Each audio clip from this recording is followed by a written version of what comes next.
네, 이 정부의 코로나19 지원 대책 가운데 하나로 이 긴급 재난지원금을 전 가구에 지급하면서 이 국내 경기가 살아나고 있다는데 6월을 넘어서 7월에 접어들면서 다시 생계 문제로 고민하는 사람들이 늘어나고 있다고 합니다. 특히나 저소득층일수록 이런 상황을 더 빨리 체감하게 되는데요. 이에 따라서 정부가 긴급 복지 지원 제도 요건을 추가로 완화를 하고 또 기한을 연말까지 연장하기로 했다고 합니다. 이 소득과 재산의 산정 방식을 바꿔서 조금 더 많은 사람들에게 도움을 주려는 건데요. 오늘은 이 소식 알아보도록 하겠습니다. 울산공익법률원 설립준비위원회 이승진 위원장 나와 있습니다. 안녕하세요. 네, 안녕하세요. 네, 이 긴급복지 지원 제도는 저희가 한 차례 이미 다뤘는데 이 코로나19 사태로 다시 주목을 받게 된 것 같습니다. 네네. 먼저 이 제도에 대해서 간단히 설명을 해주시겠어요? 이 긴급복지지원제도는 이 생계를 책임지고 있는 주요의 소득자, 주로는 이제 가장이 되겠죠. 네. 그 주 소득자의 휴업이나 폐업, 또 실직 등으로 이 생계 곤란을 겪거나 또 지진이나 화재로 위기 상황에 처한 저소득층에게 신속하게 생계 유지비 등을 지원하는 제도입니다. 네, 이 지원 대상이 저소득층이라고 했는데요. 이 긴급복지 지원 제도에서 얘기하는 저소득층 그 기준은 어떻게 되나요? 근데 우선 가구 소득이 이 중위 소득의 75% 이하여야 하고, 그러니까 100%를 우리가 중산층이라고 이야기했을 때 네. 75%가 이하까지가 이제 그 저소득층이라고 이제 불리고 있고, 재산은 지역별로 이제 울산처럼 대도시인 경우에는 1억 8,800만 원까지, 네. 또 농어촌 지역은 1억 100만 원 이하가 이제 기준인데, 금융재산, 그러니까 이제 통상적으로 은행 통장에 500만 원 이상의 잔고가 남아 있으면 또 이게 지원 대상에서 제외가 되니까요. 네. 주의할 필요가 있고, 주거 지원의 경우에는 이거보다 조금 더 완화해서 한 700만 원 이하의 잔고 기준을 충족하면 됩니다. 네. 결국 이 긴급복지 지원을 받으려면 위기 상황과 또 소득, 재산 기준에 모두 이제 부합을 해야 하네요. 네, 그렇습니다. 네.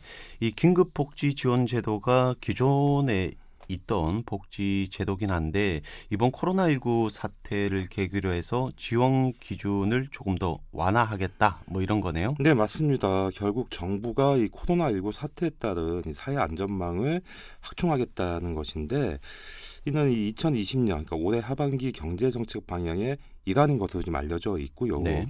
또 정부가 이번 사태에 대비하기 위해서 복지 사각지대 해소와 또 사회 안전망 확충 방안을 검토하고 있다, 이렇게 밝혔는데, 지난 3월에 코로나19 위기 대응을 위해 오는 7월 31일까지, 그러니까 이번 달 말일까지겠죠. 한 차례 이 완화한 지원 기준을 이렇게 적용을 했고요.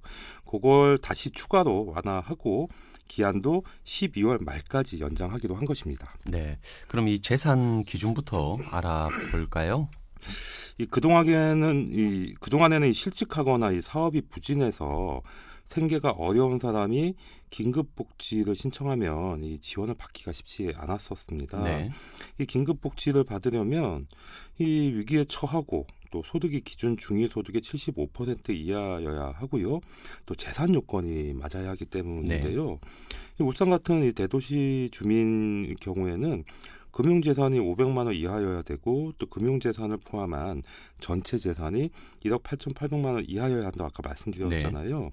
근데 이 긴급복지를 신청한 사람은 결국 위기 상황에 처해 있고, 또 소득 기준에도 맞아야 하고 재산 기준에도 맞아야 하기 때문에 이 중에 하나라도 이제 맞지 않으면 이 도움을 받기가 좀 어려웠던 것이죠. 네. 그러니까 이 긴급 복지란 게 이 말 그대로 긴급한 상황에 일시적이거나 아니면 단기적으로 이렇게 도움을 주는 건데 재산 기준이 조금 더 완화될 필요가 있다. 뭐 이런 거네요. 네, 그렇습니다. 근데 하지만 또 이 재산 기준을 높이면, 그러니까 완화하면 이 긴급복지 대상자가 또 크게 늘어날 수 있기 때문에 네. 코로나19 사태를 극복할 때까지 한시적으로 이 기준을 완화시킨 것이고요. 네. 올해 3월부터 오는 7월 말일까지 지원 기준을 조금 높였고, 또 추가로 연말까지 또 연장하겠다는 것이 지금 정부의 입장인 것이죠. 네. 그럼 이 재산 기준을 뭐 어떻게 완화하겠다는 겁니까? 근데 정부 발표 이후에 재산을 산정할 때 농어촌과 중소도시, 또 대도시별로 3,500만 원에서 6,900만 원을 일단 차감을 하고요. 네. 또 금융재산을 산정할 때는 일상생활 유지 비용으로 또 차감하는 생활준비금 공제 비율을 65%가 아니라 100%까지 적용하기로 이렇게 했습니다. 네. 이걸 예로 들어보면 좀 구체적으로 어떻게 되나요? 근데 이렇게 예를 들어서 이 울산처럼 이 대도시의 주민은 재산 기준이 1억 8,800만 원이 넘으면 이 긴급 복지를 받을 수 없었는데요. 네. 여기에 이제 기본 재산 공제액 6,900만 원을 추가로 이렇게 받게 되면 2억 5,700만 원까지 그 이하까지도 이제 높아지게 되는 것이죠. 네. 기준이 다소 높아지게 되네요. 상당히 많이 높아진 거죠. 네. 자, 그럼 대도시는 기준이 이렇고 농어촌 지역은 어떻게 됩니까? 농어촌 주민은 1억 100만 원에서 기본 재산 공제를 3,500만 원까지 이렇게 높일 수 있기 때문에 합치면 이런 1억 3,600만 원 이하로 기준이 이제 상향되는 것입니다. 네. 그리고 아까 들어보니까 금융재산 기준이 굉장히 좀 낮는 것 같던데 네. 이 경우는 어떻게 됩니까? 이 금융재산이 500만 원을 넘으면 이 긴급복지를 받을 수가 없어요. 그러니까 통장에 500만 원이 있으면 네. 받을 수가 없고, 그래서 이 기준이 지나치게 낮다는 문제점을 해결하기 위해서 그 동안에는 이제 65%를 공제했는데 현재는 이제 100%를 적용하는 중에 있고요. 네.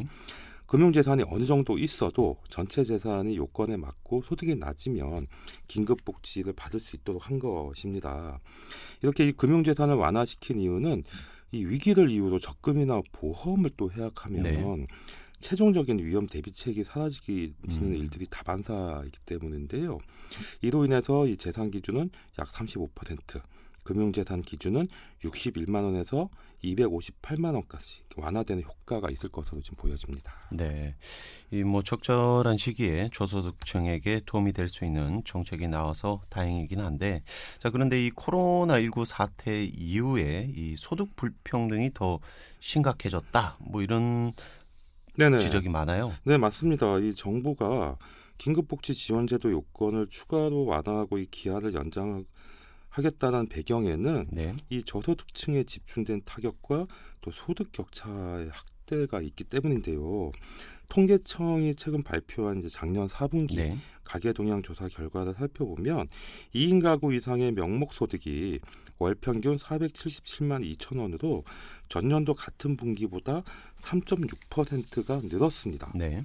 그런데 이 통계청 분석 결과를 다시 한번 좀 들여다보면 소득 하위 10%의 가구, 이 가구들은 1년 전보다 3.6%가 더 감소를 했거든요. 소득이 줄었군요. 그렇죠. 그러니까 모든 분위 가운데 가장 타격을 많이 입은 것으로 나타났는데, 반면에 이 소득 상위 10% 가구는 가장 큰 폭인 7%까지 증가하면서 소득 격차가 더욱 지금 확대된 것으로 확인이 됐고, 그러니까 저소득 계층은 소득이 줄고 고소득 계층은 큰 폭으로 이제 늘었다, 이런 게 이제 통계에서 확인이 되고 있고, 그러다 보면 이 불평등이 더욱 이제 심화되는 그런 문제가 생기는 것이죠. 네, 이게 객관적인 자료로 지금 나타난 것 같은데, 그럼 이 저소득 계층 또 고소득 계층 간의 소득 격차는 얼마나 더 벌어지게 된 겁니까? 이 수치들로 이렇게 계산을 해보니까요, 한 6.17배인 것으로 나타났는데요. 네. 같은 시기 1년 전에는 6배였고 직전 분기, 그러니까 3분기에는 5.1배까지 이렇게 낮아졌었는데 이게 더 큰 폭으로 지금 벌어져 있는 상태고, 이는 이제 1998년 외환위기나 또 2009년 금융위기 이후에 소득 격차가 급격히 확대된 것으로 이 소득 재분배를 고민해야 하는 정부로서는 이에 필요한 정책을 마련해야 했고요. 이번 이 긴급복지 지원제도의 기준 완화도 이 방침에 따른 것으로 지금 보여집니다. 네, 지금 이렇게 긴급복지 지원 제도의 기준을 완화하는 배경에 대해서 알아봤는데, 이제 긴급복지 지원 제도 그 내용을 한번 살펴볼까요? 네, 긴급복지 지원 대상자로 선정이 되면 신청 후 2일 이내에 생계, 주거, 의료 등의 지원을 받을 수 있는데요. 네. 4인 가구 기준으로 이 생계 지원은 최대 6개월간 월 123만 원까지 지원받을 수가 있고, 네. 또 가구 원수가 많으면 또 그만큼 금액이 늘어나도록 되어 있습니다. 네. 그리고 이 생계 지원은 한 달 단위로 이제 지급을 하는데, 상황이 끝나지 않으면 그럼에도 어려움이 있으면 네. 계속 지원할 수도 있고요. 필요하면 이제 국민기초생활보장 수급자로 선정할 수도 있습니다. 네. 또 의료 지원은 일회당 최대 300만 원까지 지원을 할 수 있는데, 주로 병원 입원비 가운데 자기 부담금을 지원하도록 되어 있고요. 네. 요거는 1년에 최대 2회까지 지원받을 수 있습니다. 이외에도 뭐 해산비 지원 금액을 70만 원까지, 만약에 쌍둥이라면 140만 원까지 받을 수 있고요. 장제비 지원 금액은 80만 원인데, 이 해산비 지원 같은 경우는 자녀를 출산한 경우뿐만 아니라 이제 마음 아프게 이렇게 사산한 경우에도 네. 받을 수가 있고요. 장제비는 실제 장례를 치른 사람이 받도록 되어 있습니다.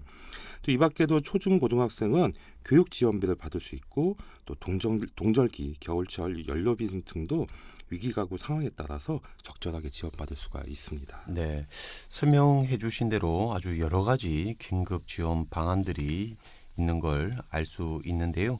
이 긴급 복지 지원 제도, 그럼 어떻게 신청을 하면 됩니까? 이 긴급 복지를 받길 희망하는 사람은 자신이 살고 있는 시군구청이나 읍면동 행정복지센터에 직접 방문해서 신청하면 되는데요. 근데 이제 이 긴급한 상황임을 고려했을 때는 아무래도 행정 절차를 좀 지르는 게 유리하겠죠. 네. 그래서 행정복지센터보다는 군청이나 구청에 직접 찾아가서 신청하는 것이 효율적일 것 같습니다. 네. 자, 그리고 또 사람이 뭐 살아가다 보면 어떻게 될지 알 수 없는 경우가 많은데, 특히나 야간, 뭐 주말 이럴 때 긴급한 상황이 벌어지게 되면 이때는 좀 어떻게 하면 될까요? 말씀처럼 이 긴급한 상황이 뭐 꼭 평일 낮에만 발생하는 것이 아니지 않습니까? 그래서 야간이나 주말에도 이게 일어날 수가 있는데, 이럴 때는 보건복지상담센터에 신청하면 되고요. 네. 우리가 뭐 불이 나면 119에 전화하듯이 이럴 때는 국번 없이 129로 전화해서 신청하면 됩니다. 네, 129번으로 전화를 하시면 되겠군요. 자, 이 긴급복지 지원 제도라는 명칭에 맞게 간소한 신청 방법인 것 같은데, 이 신청 이후에 절차는 어떻게 됩니까? 이 긴급복지 지원 신청을 받으면 이 담당 공무원이 해당 가구의 금융재산을 먼저 확인을 하고요. 네. 행복 이음 시스템으로 이 소득과 재산을 조회해서 지원 대상자 여부를 이제 결정하는데, 이 공적으로 확인 가능한 소득과 재산은 대부분 이제 작년도 자료인 경우가 많기 때문에 현재 위기 상황이 증빙이 되면 선 지원 후 조사의 원칙에 따라서 지원을 먼저 해주도록 되어 있습니다. 근데 이제 조건에 맞지 않으면 다시 또 환급해야 하는 경우도 있겠죠. 그리고 이제 신청 접수 48시간 안에 지원 여부를 결정하고, 또 지원하기로 했으면 24시간 안에 지원하는 것이 원칙인데, 생계 지원과 주거 지원은 신청자의 통장으로 직접 입금이 되고요. 의료 지원비는 입원을 한 해당 병원으로 입금을 해주도록 되어 있습니다. 네. 그리고 이 제도도 부양 의무자 기준이 있나요? 긴급복지 지원 제도는 이 국민기초생활보장 제도와는 달리 부양 의무자 기준이 적용되지 않는다는 것을 꼭 기억하시면 좋을 것 같습니다. 네, 그렇군요. 자, 오늘은 이렇게 코로나19에 따른 저소득층 지원 정책인 긴급복지 지원 제도에 대해서 알아봤습니다. 자, 지금까지 울산공익법률원 설립준비위원회 이승진 위원장이었습니다. 말씀 감사합니다. 네, 고맙습니다.